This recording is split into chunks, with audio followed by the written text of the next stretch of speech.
Halo guys, perkenalkan nama saya Siladra Ramadan dengan NPM 175. Ya, kali buka. Halo guys, aku Muhammad Syahid Ismail dengan NPM 176. Halo, aku Alia Mutiara Answar dengan NPM 212. Halo, aku Anissa Apianti dengan 3 digit NPM terakhir 213. Halo, aku Nadine Sorbi'a dengan 3 digit NPM terakhir 214. Kita dari kelompok 6. Selamat menyaksikan. Untuk bahan pakan yang pertama, kulit singkong nama ilmiah yaitu Manihot esculentacrans. Kelas bahan pakan pada kulit singkong yaitu protein kasar yang memiliki kandungan kadar air sebesar 17%, kadar abu sebesar 0%, kadar lemak kasar sebesar 1,29%, kadar serat kasar sebesar 15,20%, kadar protein kasar sebesar 8,11%, bahan ekstra tanpa nitrogen atau BETN sebesar 79,6%, dan juga vitamin dan mineral. Untuk kandungan antinutrisinya pada kulit singkong yaitu mengandung cyanida atau HCN yang dapat membahayakan ternak. Batas penggunaan kulit singkong pada ransum sekitar 15-20%. Ada beberapa cara untuk pengolahan bahan pakan, yaitu pemilihan bahan baku, pengolahan, pencampuran, penyimpanan. Pemilihan bahan baku itu dengan cara pilihlah kulit singkong yang berasal dari singkong yang sehat dan bebas dari penyakit. Yang kedua itu pengolahan. Pengolahan ini dibagi menjadi 3 metode. Yang pertama metode fermentasi, metode pengeringan, dan metode perebesan. Pengelolaan bahan pakan yang ketiga dengan cara pencampuran. Campurkan singkong yang telah diolah dengan bahan pakan lain seperti dedak, bungkil kedelai, dan mineral sesuai dengan kebutuhan ternak. Yang terakhir itu dengan penyimpanan kulit singkong tersendiri. Simpan pakan kulit singkong di tempat yang kering, sejuk, dan terhindar dari sinar matahari langsung. Untuk harganya tersendiri yaitu Rp5.000. Bahan pakan selanjutnya yaitu ragi yang memiliki nama ilmiah yaitu Saccharomyces cerevisiae yang termasuk kelas bahan pakan aditif atau feed aditif, yang memiliki kandungan nutrisi yaitu kadar protein sebesar 10,46%, kadar lemak sebesar 5,09%, kadar serat yaitu sebesar 18,5%, kadar bahan ekstra tanpa nitrogen atau BETN sebesar 45,08%, kadar abu sebesar 10,53%, dan yang terakhir kadar TDN sebesar 68,01%.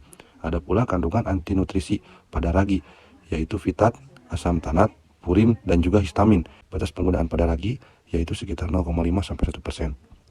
Untuk pengelolaan bahan pakan ragi di sini terdapat 5 cara, yaitu dengan cara pemilihan jenis ragi, penyimpanan ragi, pengolahan, dosis pada ragi, dan percampuran. Ragi kering dapat disimpan selama 6-12 bulan dalam kondisi penyimpanan yang tepat. Dosis yang direkomendasikan pada umumnya adalah 0,5 sampai 1 dari bahan kering pakan. Untuk masing-masing ragi itu dihargai Rp5.000. Bahan pakan minyak ikan dengan nama ilmiah eicosapentaenoic acid atau docosahexaenoic acid. Kelas bahan pakannya adalah sebagai bahan pakan sumber vitamin dengan kandungan vitamin A 70%, vitamin D, dan lemak 20%. Kandungan antinutrisi minyak ikan yang pertama ada histamin, yang kedua ada merkuri, yang ketiga adalah kadmium. Konsumsi kadmium dalam jumlah tinggi dapat merusak ginjal dan tulang. Batas penggunaan minyak ikan pada hewan ternak tergantung pada beberapa faktor, tapi umumnya di kisaran 0,5-7% dari total ransum.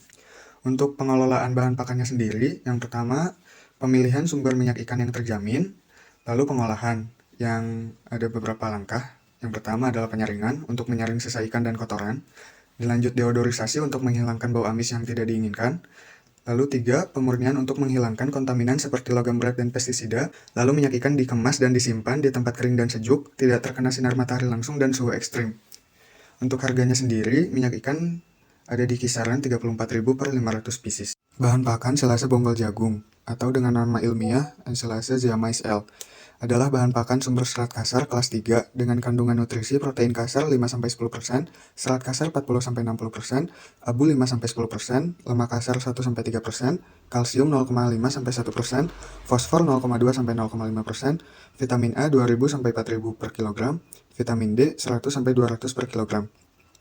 Kandungan antinutrisi pada selasa bonggol jagung, yang pertama ada fitat, yang kedua ada tanin, yang ketiga ada goitrogen, lalu ada HCN atau asam cyanida. Batas penggunaan selasa bonggol jagung pada sapi potong dan domba berkisar 20-30% dari ransum, sedangkan untuk sapi perah berkisar di 10-20% dari ransum.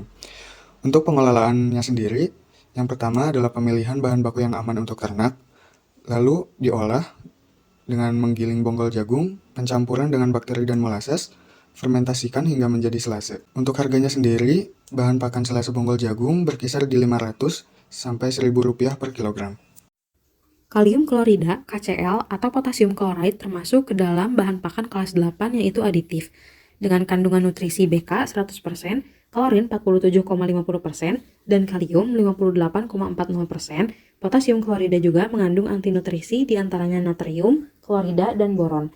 Adapun batas penggunaan KCl pada ternak adalah 0,5-0,8%. Pengelolaan KCl meliputi penyimpanan di tempat yang kering dan sejuk, penggunaan KCl yang masih segar, mencampur KCl dengan bahan pakan yang lain secara merata, pemantauan konsumsi air minum ternak, dan pengawasan terhadap tanda-tanda keracunan KCl. Adapun harga KCl adalah 16.000 per kilogram. Selanjutnya ada bahan pakan kapur atau limestone. Kapur merupakan bahan utama mineral sebagai sumber mineral makro kalsium. Kapur berasal dari hasil penambangan gunung kapur. Kelas bahan pakan kapur yaitu sebagai sumber mineral. Dan kandungan nutrisi dari kapur sebagian besar kalsium yaitu berkisar 38%. Kandungan antinutrisi dari kapur. Yang pertama ada oksalat. Yang kedua ada fitat. Yang ketiga ada tanin. Penggunaan kapur dalam pakan harus diawasi dengan cermat dan biasanya hanya digunakan dalam jumlah yang sangat kecil atau untuk tujuan tertentu. Lalu, batas penggunaan bahan pakan kapur sekitar 0,5-2%. Selanjutnya, pengelolaan bahan pakan. Nah, pengelolaan bahan pakan ada 4, yaitu yang pertama, pemilihan kapur yang tepat. Pilih kapur yang memiliki kandungan kalsium karbonat tinggi dan bebas dari kontaminan atau bahan berbahaya lainnya. Yang kedua, pengujian laboratorium untuk mengetahui kandungan kalsium dan memastikan kapur bebas dari bahan beracun atau kontaminan. Yang ketiga, proses pengolahan. Proses pengolahan ada pemecahan atau pengacuran kapur, terus penggilingan kapur, dan kalinasi. Nah, yang terakhir yaitu penyimpanan. Kapur disimpan di tempat yang kering, sejuk, dan memiliki sirkulasi udara yang baik. Lalu, gunakan penutup plastik atau bahan tahan air lainnya untuk menutup kapur yang disimpan dalam karung atau wadah terbuka. Untuk harga kapur sendiri yaitu Rp3.000 per 1 kilo. Bahan pakan selanjutnya yaitu ada tepung bulu. Tepung bulu memiliki nama ilmiah hydrolyzed fiber meal. Tepung bulu termasuk ke dalam kelas sumber protein atau kelas kelima dengan kandungan nutrisi protein kasar sebesar 80-90%, lemak kasar sebesar kurang dari 5%, abu sebesar 2-5%, serat kasar sebesar kurang dari 1%, dan air sebesar 5-10%, dan kandungan antinutrisi yaitu ada keratin apabila tidak dihidrolisis akan sulit untuk dicerna.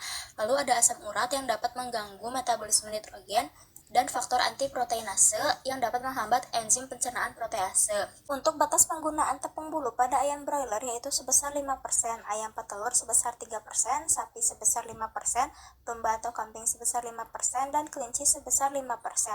Pengelolaan bahan pakan tepung bulu yang pertama yaitu ada proses hidrolisis melalui metode termal, enzimatik, atau kombinasi keduanya yang digunakan untuk memecah keratin dan meningkatkan kecernaan protein dalam tepung.